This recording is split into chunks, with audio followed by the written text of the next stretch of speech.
नमस्कार किसान भाइयों। गेहूं की बुआई सब करते हैं, लेकिन गेहूं की बुआई से पहले गेहूं का उपचार कोई नहीं करता है। तो आज हम उसी चीज़ पर चर्चा करेंगे कि आपको गेहूं की बुआई से पहले गेहूं का उपचार कैसे करना है। तो मैं राहुल और आज का टॉपिक गेहूं के बीज का उपचार कैसे करें। शुरुआत करते हैं। गेहूं के बीज का उपचार करने के लिए उसकी एक विधि होती है और उस विधि का नाम है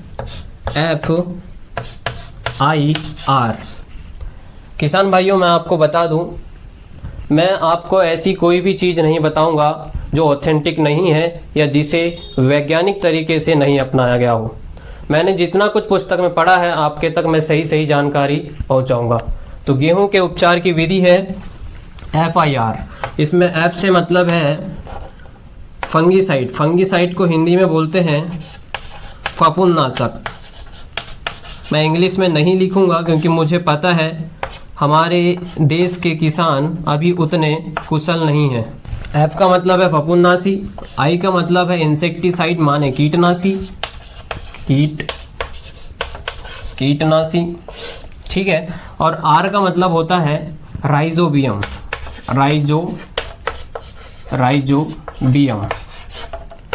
राइजोबियम क्या होता है मैं थोड़ा सा ब्रीफ में आपको समझा देता हूं, क्योंकि राइजोबियम आपने सबसे पहली बार सुना होगा। फफूंदनाशी, कीटनाशी हम सुनते आए हैं, लेकिन राइजोबियम हम नहीं सुनते हैं। राइजोबियम ऐसा जीवाणु है जो फसल की जड़ों में, फसल मतलब पौधे की जड़ों में नोड्यूल के रूप में, गांठों के रूप में होता है और वातावरण में जो नाइट्रोजन है, वातावरण एटमॉस्फेयर में जो नाइट्रोजन है, इस नाइट्रोजन को अवशोषित करता है अपने अंदर, और अपने अंदर अवशोषित करके पौधों की जड़ों को उपलब्ध कराता है और वही नाइट्रोजन पौधा अपने विकास के लिए उपयोग करता है। तो ये है राइजोबियम। लेकिन गेहूं की फसल में राइजोबियम का उपयोग नहीं होता। गेहूं की फसल में होता है एजेटोबैक्टर का उपयोग होता है, ठीक है।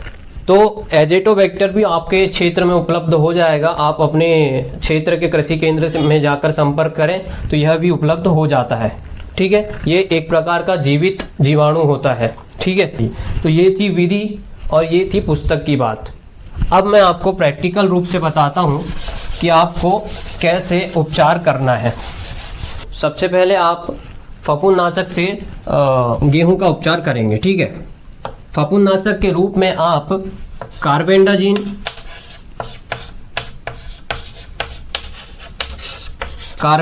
ले सकते हैं या वीटावेक्स कह के आता है, वीटावेक्स। आप चाहे तो इसका स्क्रीनशॉट ले लेना। वीटावेक्स, कार्बेंडाजिन या वीटावेक्स, ये है फफूंदनाशी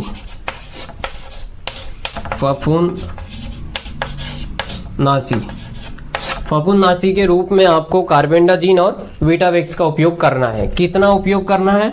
तो 2 ग्राम प्रति किलोग्राम गेहूं का बीज, 1 किलोग्राम गेहूं के बीज में 2 ग्राम आपको वीटावेक्स या कार्बेंडाजिन, दोनों में से कोई एक उपयोग करना है, ठीक है। ये हो गया फफूंदनाशी।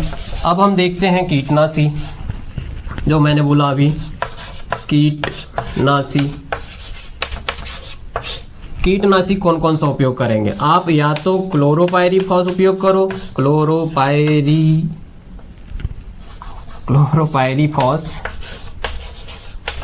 क्लोरोपाइरीफॉस उपयोग करो, ठीक है। ये उपयोग करो अगर उपलब्ध हो जाता है तो, या ये उपयोग नहीं होता तो फिप्रोनिल आता है, फिप्रोनिल है ना, फिप्रोनिल और क्लोरोपाइरीफॉस। ये कितना उपयोग करना आपको? ये लिक्विड फॉर्म में आएगा, इसलिए 4 से 5 ml प्रति किलोग्राम, 4 से 5 ml प्रति किलोग्राम गेहूं के बीज में आपको फिप्रोनिल या क्लोरोपाइरीफॉस डालना है, ठीक है। ये हो गया कीटनाशी। और अगर आपको एजेटोबैक्टर उपलब्ध हो जाता है तो आप एजेटोबैक्टर भी लेने की कोशिश करें, है ना। एजेटोबैक्टर मिल जाता है तो बहुत अच्छी बात है। और इन तीनों चीज़ से आप गेहूं के बीज का उपचार कर लें। उसके बाद गेहूं के बीज को खेतों में बो दें। तो आज के लिए इतना ही। ऐसी ही कोई इन्फॉर्मेटिव जानकारी आपको चाहिए कृषि से जुड़ी हुई तो आप कमेंट कर दें, मैं उस कमेंट का जवाब आपको दे दूंगा। आज के लिए धन्यवाद।